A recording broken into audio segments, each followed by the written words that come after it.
there is some loose ends here in terms of the offseason to tie up. Let me tie those up just quickly. And it's something that I'm piggybacking on from a previous episode. A couple of more instances in which we're seeing the NCAA and their incredible ineptitude. I mean, I tell you, they are staggeringly bad at what they are charged to do, which is basically protect student athletes. Let's get into a couple of these cases. All right, so we've seen it reported that Maason Smith and Keyshawn Boutte were participating in that autograph signing in the summer of 2001, just before the NIL legislation was adopted July 1st. Keyshawn served his suspension last year, but Smith couldn't, remember, because he was hurt, which means that he would be suspended for the first game this season.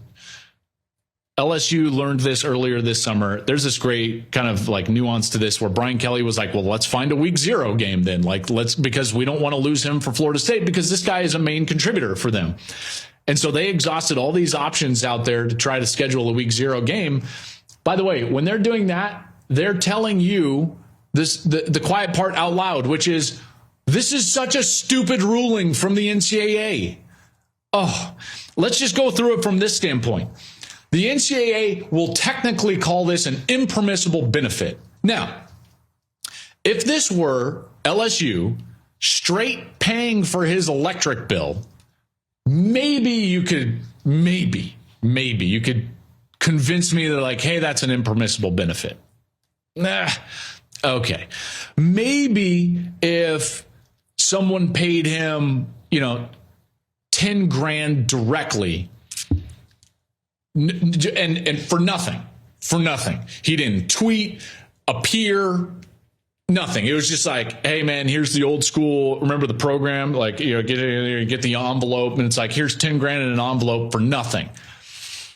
Maybe.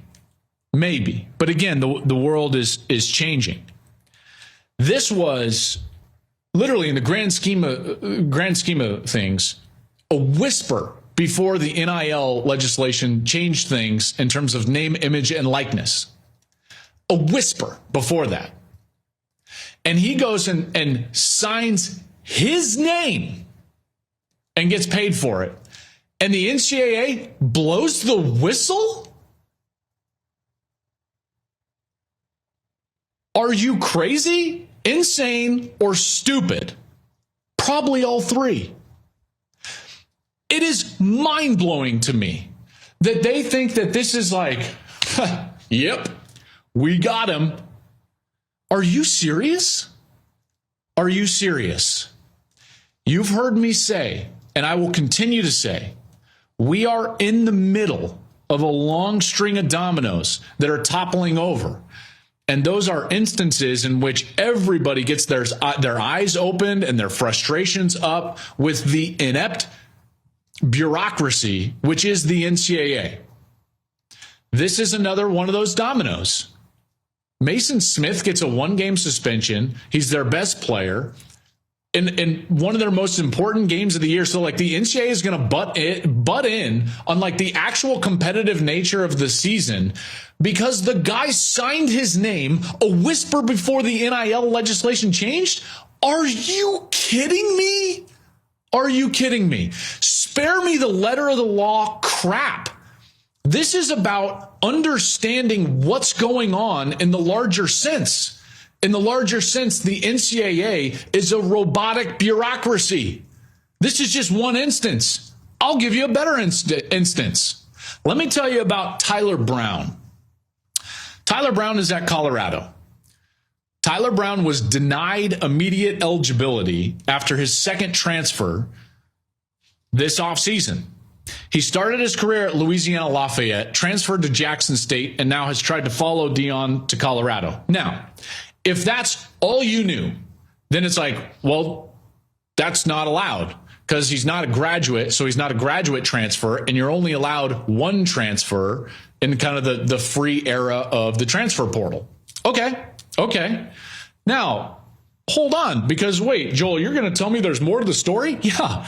In fact, there's a lot more to the story, including specific language that the NCAA puts into hardship waiver language when it comes to transfers outside of the single free transfer or outside of grad transfers. Hardship waiver claims go through all the time. And you know what? It doesn't matter actually what the hardship is. It matters how much money you have and which lawyer you can hire to go argue it in front of the NCAA. Because they're terrible at this. Let's talk about Tyler Brown. Tyler Brown was denied his immediate eligibility for his second transfer despite citing mental health reasons for his transfer. Now, you could say, Joel, everyone uses mental health. Anyone could use mental health. Okay. Tyler began his career at Louisiana Lafayette. They had a coach named DJ Looney who Tyler was very close to. In fact, as Tyler put it, had become very much a father figure to him when he didn't have many father figures in his life prior. DJ Looney died in front of Tyler on the field, tragically, of a heart attack. Tyler could barely go on. Didn't know how to function. How would you feel if your father figure died in front of you of a heart attack? Maybe for some of you, that figure has. Can you imagine the heartache and the pain? Would you want to go to class? Would you want to play football? So he transferred. So he couldn't do it. Couldn't be there anymore. It reminded him too much of that tragedy. So he transfers to Jackson State. Luckily for him, he found a coaching staff led by Coach Prime that welcomed him with open arms at Jackson State. So there Tyler is. And he finds another coaching staff. He's like, man, again, I've found this father figure type of environment, and an environment in which they did not look down on him for opening up about the struggles he faced after he watched DJ Looney die in front of him of a heart attack, and how hard it was for him just to go back to playing football. Then he suffers an injury at Jackson State. When he was away from football, his mental health struggles increase because now he no longer has that outlet to work through some of these issues.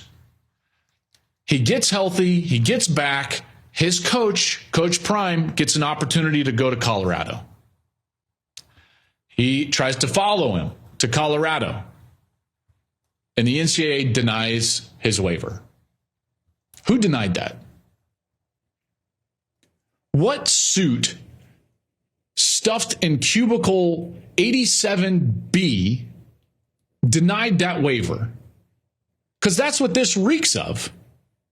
A robotic bureaucracy that doesn't care about the humans in the situation, that can't look at a situation in totality, and can only look at a situation through black and white colored glasses and the letter of the law. The letter of the law should not apply in a waiver case.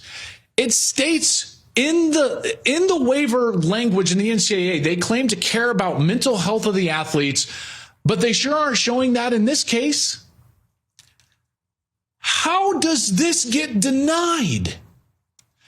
And then it becomes somewhat public, and hopefully it's going to be more public after this on the Joel Klatt Show. Hey, NCAA, do something about this. I can't get over it. This reeks of mall cop.